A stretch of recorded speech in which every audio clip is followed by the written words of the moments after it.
Folks, I take great pride in my knowledge of cartoons. Up until now, you would have to look few and far between to find a single cartoon that has gone unwatched by me. But today, Vanta showed me a tune that somehow completely escaped my radar. Like, by all accounts, and I genuinely do not know how. This is exactly my vibe. I only watched 2 episodes before being hooked on it. So today, let's review Ruby Gloom. I hate the rain. Bad things happen to me when it rains. Bad things happen to you when it doesn't rain. Ruby Gloom is a Canadian animated television series based on the Mighty Fine apparel line of the same name, created by Martin Sue. Actually, I don't think you heard me. Let me repeat that for you. It is based off of clothes. This series was produced by Nelvana and began airing on October 2006 in Canada on YTV. Even though I'm frowning, I'm happy in my own way. In fact, I am so happy I could just die. The premise of this show is the wacky adventures of a group of Hot Topic clearance line clothes personified. I mean, sweet fucking Christ, just look at the main character. Ruby lives in a Tim Burton style mansion with her friends Iris, who cares about Iris? Misery, crippling depression personified. And this is Misery the Third at Mount Vesuvius in Italy.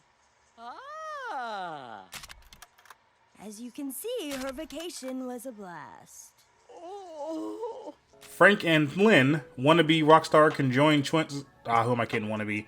If they were real, I'd show up to every show. And Skullboy, the heart of the show. And Bones. Who, me? Okay.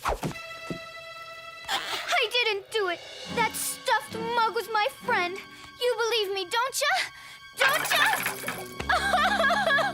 They also got a few furry friends, because what main character is complete without one? Like a cute little cat, an annoying crow with a stupid accent, and... Learning that Deadman had never seen the show was maybe the most baffling thing I've ever heard. Everything from the spooky vibes to the entrancing art style seemed right up both of our alleys. But in all honesty, it is a shame that this show was overlooked by so many, including me.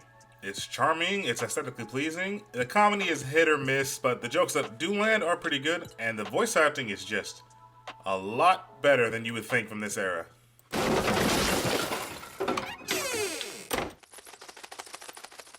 I've been defeated by a stuffed, one-of-a-kind sock.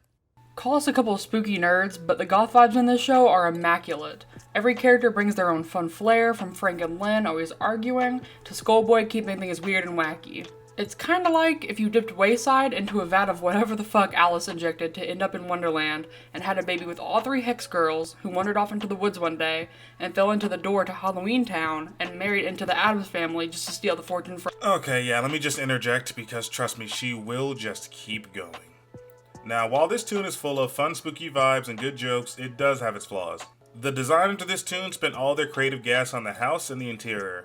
Any background that takes place anywhere else looks like a 3-year-old drew it on the ground during recess. I get that they were probably going for an entire dreamlike feel to go with the fact this is definitely hell, but you couldn't have made it more subtle than that? Stop it, right now. And here's the thing. There are about a dozen episodes where the main point of the gang's adventure leads to Frank and Lynn becoming rock stars, and as much talent as these two, or wait, is it one? Anyways, as much as I love to see them live their rock and roll dreams, it got old after about the second time. Misery, misery, misery. As she is easily the best character, the one main problem I have with her is that her personality is kind of compiled of the same 4-ish sad girl tropes we all know and love. Now don't get me wrong, I love a good melancholy girl moment to break apart the usual happy female characters we are so used to. But the way the writers went about writing her feels like the only word on their misery idea board is sad. Final verdict from the King of the Dead, Ruby Gloom is an older cartoon that can be repetitive, juvenile, the plot can be all over the place, and it can sometimes be a little much aesthetically. But I wouldn't trade this tune for the world. I am exponentially glad that I found it. King of the Dead, signing off.